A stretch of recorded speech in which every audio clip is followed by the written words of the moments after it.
Bueno, vamos a entrar un poco ya en materia de lo que ha estado pasando aquí en Panamá. Por supuesto, hay un artículo de periódico que me llamó mucho la atención, que precisamente salió el día 18, hace 2 días atrás, de Katiuska Hernández, en donde entrevistan a el especialista empresarial, consultor empresarial, mejor dicho, nuestro amigo René Quevedo, en donde le el título se llama Por cada empleo formal que se perdió, se crearon 3 puestos públicos y 9 informales. ¿Por qué saco a relucir este artículo del día de hoy? Porque realmente es algo que nosotros no entendemos, a veces como panameños comunes, que no somos economistas, ni somos consultores empresariales, ni tampoco somos expertos en empleo. Nosotros tenemos que entender de que por cada empleo formal que se pierde, o sea, el panameño, el extranjero, el latinoamericano, ya llamémoslo así, siempre es emprendedor, siempre es una persona que no se va a quedar con las manos cruzadas y siempre va a salir a hacer algo. O sea, si me quedo sin trabajo hoy, algo voy a hacer. Me voy a vender patacones al semáforo, me voy a trabajar de pavo en un bus, me voy a ir a trabajar de peón en alguna finca. Algo tengo que hacer para buscar la comida de mi casa y lo vamos a hacer. Los panameños somos así, nosotros somos emprendedores, nosotros salimos a trabajar y más que todo el interiorano no le gusta quedarse en la casa y sale a buscar el pan de cada día, todos los días. Y eso, pero sin embargo, al momento de nosotros no tener un salario formal, un trabajo formal y convertirnos entonces en informales, eso significa que no aportamos entonces a lo que es la caja de seguro social, no aportamos impuestos, no aportamos entonces todo ese dinero que se necesita para entonces hacer infraestructura y desarrollar el país. Entonces, esto es muy importante. Por cada empleo formal que se perdió, estamos hablando de, ahora les voy a dar la cifra, solamente en el proyecto Cobre Panamá se perdieron 31.000 hasta la fecha, 31.413 empleos, según los registros del eh, Ministerio de Trabajo, pero sin embargo, por cada uno de ellos se crearon 3 puestos públicos, o sea, no ellos mismos, sino que se contrataron por el Estado 3 puestos públicos y 9, que probablemente sean 9 de ellos, por cada se convirtieron en informales. Eso significa que hay un golpe grande entonces a lo que es la economía nacional, porque esa plata, por supuesto, no paga impuestos, con los impuestos no se puede, sin impuestos no se pueden hacer carreteras. Ya sabemos cómo está la caja de seguro social, ya sabemos cómo están las escuelas, ya sabemos cómo están los hospitales, y eso no beneficia a nadie. Ahora vamos a decir, y ustedes me van a decir, pero es que necesitamos un gobierno, necesitamos políticos que realmente administren bien nuestra plata. Totalmente de acuerdo, es verdad. Necesitamos no solamente pagar los impuestos, sino tener gente responsable que realmente utilice ese dinero para lo que se debe utilizar y no para su beneficio propio. Porque también uno dice, oye, pero si se pagaron tantos impuestos el año pasado, ¿por qué no veo carreteras hacia tal poblado? Bueno, porque no la vemos hacia tal poblado, pero nos llama mucho la atención cuando vemos la noticia que hacia los lugares donde algunos políticos tienen finca, hacia allá sí se hicieron carreteras. Porque las carreteras se hicieron, o por lo menos se hicieron centros de salud, o se hizo, como decía, una nueva potabilizadora para que el nuevo centro de salud del político tal, entonces tuviera agua permanentemente. Pero sin embargo, ¿qué pasó con todas esas barriadas, casas y sectores que tienen 40, 30 años de no tener agua? Entonces, esas son las cosas que nosotros tenemos que realmente sí criticar y sí ver la forma de que la plata que nosotros pagamos, o sea, el impuesto que nosotros pagamos, sea utilizado de forma adecuada. Eh, Acá René Quevedo dice que ¿cómo se llama? Se perdieron alrededor de, eh, bueno, partimos con que el desempleo pasa de 7.4 a 9.5. Esto es a nivel nacional. Pero sin embargo, nosotros si nos vamos a las cifras del CONEP, que son por provincia, el desempleo en Coclé, para poner solamente un ejemplo, el desempleo de Coclé pasó de 4 a 14. O sea, 10% sube solamente en una sola provincia el desempleo. Esto a veces nosotros lo vemos con números muy fríos, como 4, como 7.4, 9.5, 4, 9%, pero eso significa miles de panameños. O sea, estamos hablando de 4.5 millones de personas censadas, más todos los extranjeros que tenemos acá, que también de una u otra forma se benefician de algunas infraestructuras que tenemos aquí en Panamá. Eso significa miles de personas desempleadas. Y eso es donde nosotros tenemos que partir, porque la única forma de que el gobierno tenga dinero o el Estado tenga dinero es que la empresa privada lo genere. Si la empresa privada no genera empleos formales, el Estado no tiene dinero. El Estado no genera dinero. Nosotros no tenemos como Estado una maquinita para imprimir billetes a lo loco, como hacen algunos otros países, que entonces viene la inflación y viene todo lo demás. Nosotros no tenemos esa maquinita para imprimir billetes. Nosotros lo que tenemos es un dólar que tenemos que comprarlo, porque ese dólar no nos lo regala. Nosotros no somos un estado de Estados Unidos, o sea que como el mismo dólar que le llega a Kansas City no es el mismo dólar que nos llega a nosotros aquí en Panamá. A nosotros nos cuesta más ese dólar aquí en Panamá, como también le costará a El Salvador, a Ecuador y a todos los países dolarizados que hay en el mundo. Ese dólar no llega gratis, ese dólar hay que comprarlo. Por cada dólar que nosotros tenemos en nuestra cartera, nosotros ya hemos pagado más de un dólar por ese dólar que tenemos. O sea que ese dólar no vale un dólar. Ya nosotros perdimos ahí 26, 36, etcétera, dependiendo de cómo esté el mercado. Eh, ya, o sea que ese dólar a nosotros no nos cuesta o no nos vale realmente un dólar. Entonces, esas son las cosas que nosotros tenemos que entender, que el Estado no genera dinero, el Estado no tiene esa maquinita para hacer ¿cómo se llama?, dinero, y entonces lo que generan realmente dinero es la empresa privada. Por eso que nosotros siempre hemos dicho aquí que tenemos que fortalecer las empresas privadas, tenemos que fortalecer la empresa privada para que cree empleos formales, por supuesto bien pagados, y por supuesto entonces sean ellos o los empleados y también las empresas las que paguen esos impuestos para que entonces el Estado pueda, por medio del gobierno en turno, pueda administrarlo correctamente. Ese es el orden. Si nosotros no tenemos una empresa privada robusta, no podemos tener dinero, no podemos pagar impuestos y no podemos tener dinero para infraestructura. Entonces, ¿qué es lo que pasa aquí?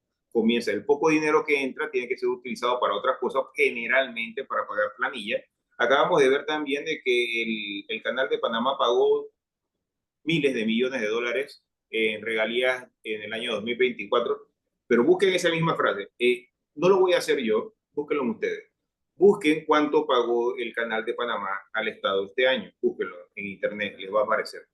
Y después busquen cuánto le cuesta al Estado la planilla en el mismo año. O sea, cuando ustedes van a ver, esa plata no se va, por eso que nosotros decimos que nosotros no vemos la plata del canal, y por supuesto no la vamos a ver porque cuando el canal paga, esa plata no se va a un nuevo hospital, o no se va a una autopista, o no se va a un ¿cómo se llama?, a una universidad nueva en XY lugar. Esa plata se va ¿a dónde? A pagar planillas porque el costo más grande ahora mismo, o el porcentaje más grande del, del, del presupuesto del gobierno o del Estado es planilla, no es infraestructura.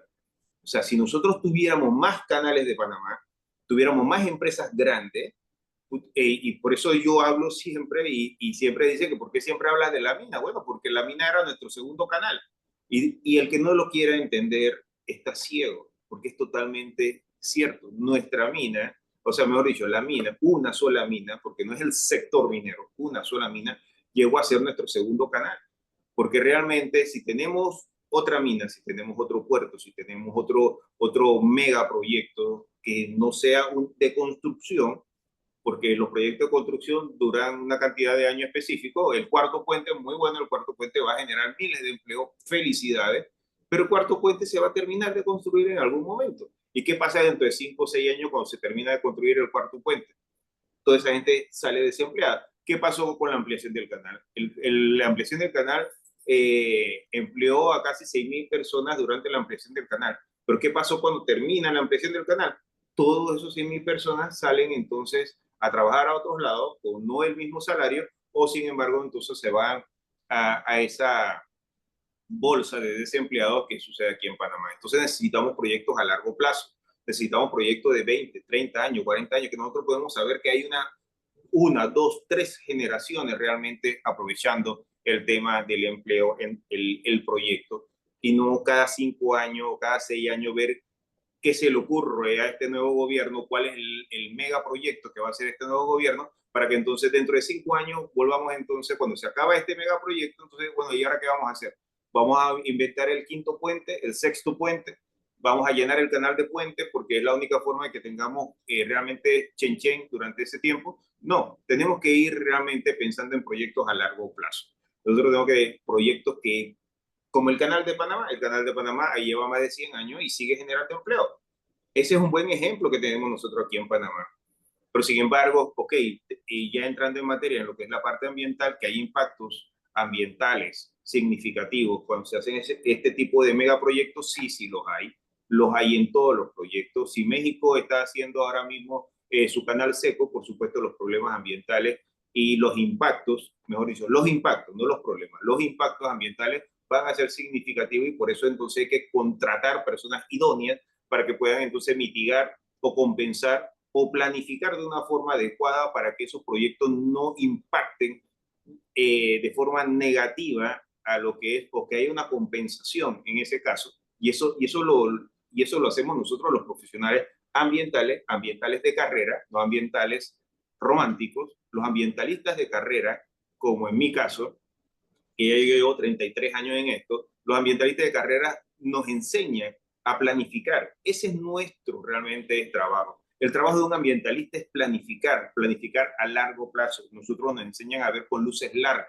A nosotros no nos enseñan a ver, hay que proteger al ave, sí, hay que proteger al ave, el pajarito es muy bonito, hay que protegerlo, pero nosotros no nos enseñan a proteger ese pajarito, nosotros nos enseñan a proteger toda la generación de ¿cómo se llama?, de esas aves, o mejor dicho, mantener las áreas a largo plazo sin irnos en contra o sin detener el desarrollo de esas áreas protegidas.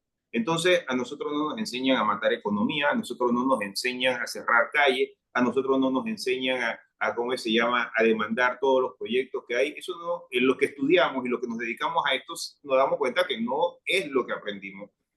Por ende, cuando hablan de ambientalistas, yo, como le dije hace mucho tiempo, cuando comencé este canal, yo decía que a mí no me gustaba que me dijeran ambientalista, hasta que una persona me dijo, un buen amigo me dijo, oye, un doctor, porque un grupo de doctores haga mal su trabajo, no deja de ser doctor. O sea, tú sigues siendo ambientalista, aunque otras personas que se llamen o digan llamar ambientalistas no estén haciendo bien su trabajo.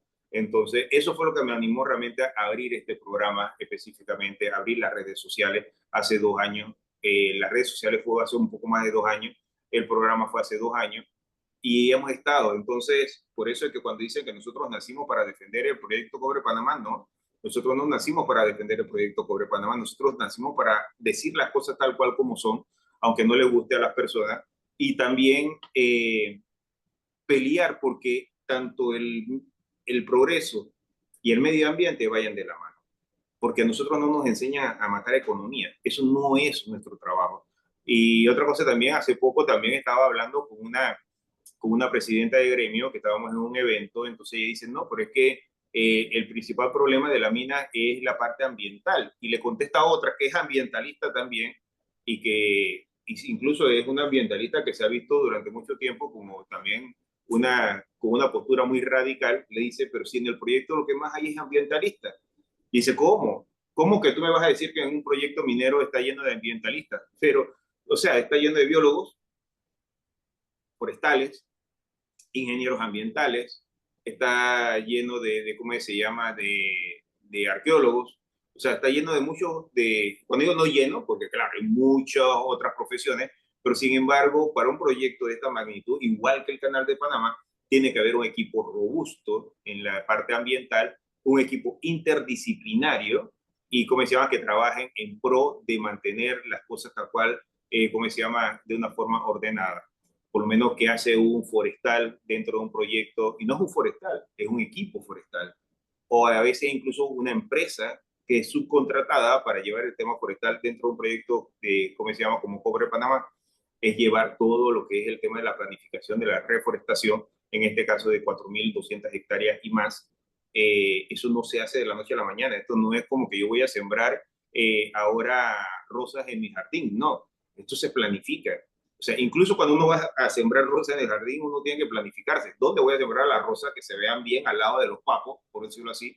O que realmente no se lo coman las arrieras, o que realmente le pegue el sol de una forma, ¿cómo se llama?, que se pueda mantener, que no le caiga el agua directamente porque la puede matar.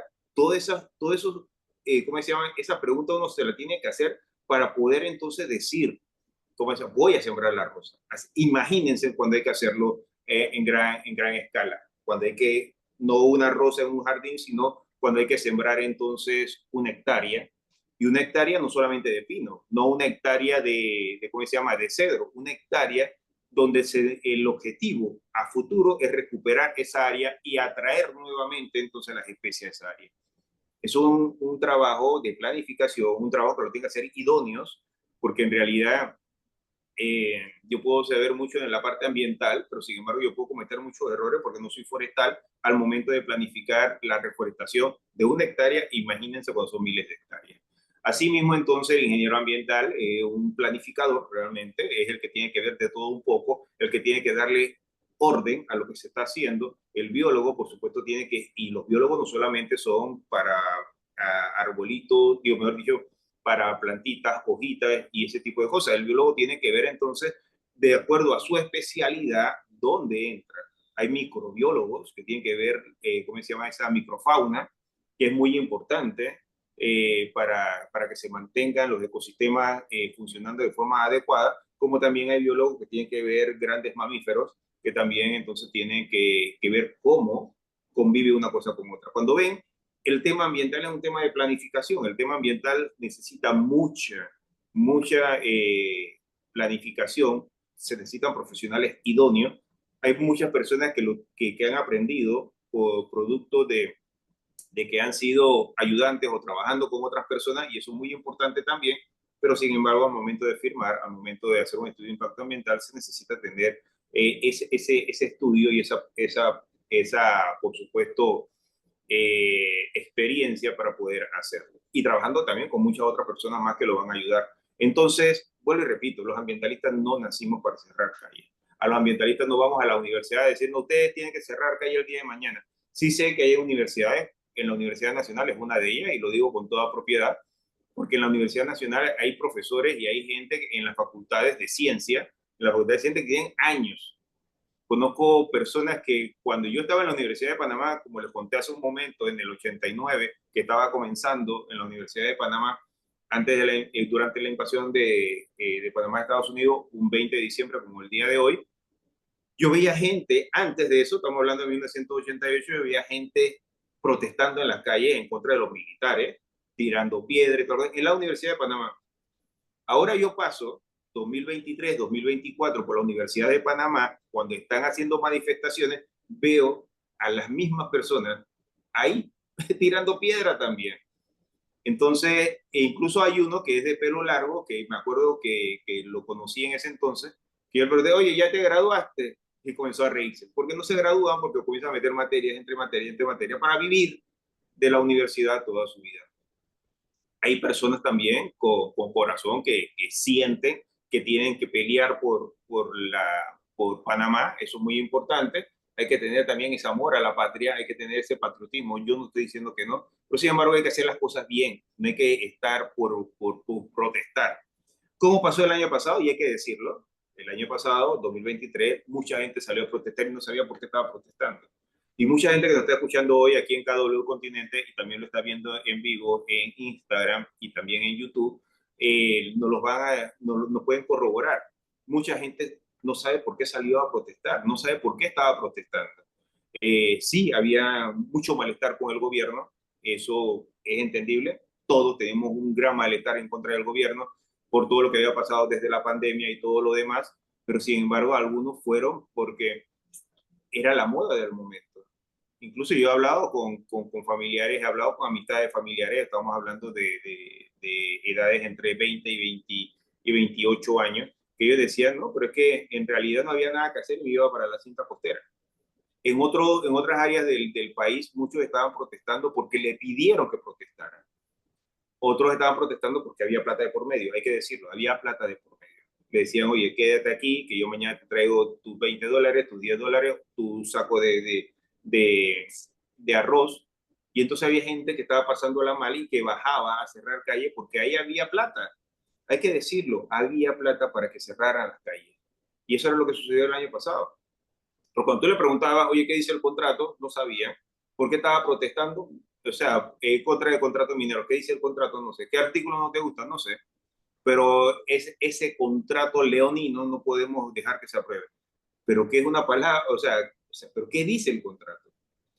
Yo sé lo que digo, yo hubiera redactado diferente el contrato, no estoy en contra del contrato y siempre estuve a favor que se firmara un contrato y lo digo abiertamente porque no quiero que, no, ahora tú estás en contra, como muchos han salido, no es que yo nunca estuve a favor del contrato o yo nunca estuve en contra del contrato.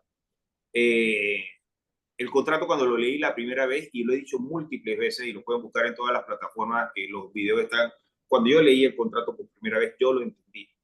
Yo lo entendí porque lo que llevamos en minería durante mucho tiempo, o sea, los que hemos trabajado en proyectos mineros, entendemos cuáles son las cosas que se tienen que poner en un contrato. Por lo menos que hablaban de espacio aéreo. Yo lo hubiera quitado, eso sí, porque esa ley ya existe, ese decreto ya existe, ¿por qué meterlo en un contrato? Pero sin embargo, no, o sea, no iba en contra de lo que ya existe. Cuando tú hablas de restricción de espacio aéreo en un proyecto que lo tiene el Canal de Panamá o lo tienen otros proyectos, cuando hicieron la carretera esta nueva después del Puente de las Américas, también tuvieron que solicitar, por supuesto, restricción de espacio aéreo, porque cuando hay voladura por un tema de seguridad, tú no puedes estar volando un cerro, tú no puedes estar utilizando explosivos sin informarle a la autoridad de aeronáutica civil que en ese momento, a esa hora, tú vas a hacer como se llama, ese tipo de trabajo. Porque si pasa una aeronave y esto llega entonces, ¿cómo se llama? La onda expansiva llega a afectar entonces a los instrumentos de navegación de esa aeronave, puede haber entonces un desastre. Y eso es lo que se evita. Entonces, hicieron el morbo del tema del espacio aéreo, que era otro país, que nos iban a quitar toda la cuestión, cuando esa norma existe. Esa norma la utilizan todos los sábados en Chame, cuando la gente va a hacer paracaidismo. Imagínense que una persona se tira de un avión a hacer paracaidismo. La aeronáutica civil no lo sabe y le da permiso a un helicóptero para que pase por ahí mismo. Solamente imagínense eso. Entonces, por eso es que existe la norma de restricción de espacio aéreo. Y el mismo proyecto lo decía, en casos de voladuras, el mismo contrato lo decía. Cuando hablaban de puerto, todo el mundo sabe que hay un puerto, pero a lo mejor yo no hubiera metido el puerto porque ya el puerto es otra concesión, pero estaba. Pero no, porque le están dando puertos, le están dando, porque decían, le están dando todos los puertos de Panamá. Esa frase la escuché de una persona y por ahí debe estar. Es que ese contrato le da a la empresa Cobre Panamá todos los puertos de Panamá. Yo decía, ¿dónde dice eso en el contrato? Búscamelo porque yo no lo escuché, yo no lo he leído. Entonces, así iban saliendo muchas cosas que no estaban dentro del contrato, que por supuesto entonces estaban protestando. Entonces, si nosotros vamos a protestar por algo que es totalmente nuestro derecho, tenemos que estar muy bien informados, como ahora con lo de la Caja de Seguro Social. Algunos dicen, no, que sea una ley de muerte. Pero digo, pero dime qué parte, qué artículo de la ley no te gusta. No, pero es una ley de muerte, porque lo escuché por ahí. Entonces, no es posible que para que nosotros, que hoy en día, un video de 30 segundos pese más que un estudio de impacto ambiental. No es posible que una frase dicha en Internet o en TikTok o en Instagram hoy en día pese más que un artículo de un contrato. Entonces nosotros tenemos que tener mucho cuidado realmente cuando vamos a protestar, que es nuestro legítimo derecho, por supuesto, pero nosotros tenemos que estar bien informados cuando vamos a protestar. Nosotros no podemos estar protestando porque es por el simple hecho de que queremos. Y una de las razones es, y ahí vamos a entrar otra vez en materia, ya ha pasado un año de esa protesta. ¿Y qué ha pasado durante todo ese año? Hemos perdido el grado de inversión. Lo del grado de inversión veníamos diciéndoselo un año antes. Ahora llevamos un año diciéndolo, te lo dije. Porque este programa no inició con las protestas, y ustedes lo saben. Y lo que sucedió en comenzar Instagram, TikTok, no comenzó con las protestas. Yo no era realmente una persona muy activa en las redes sociales.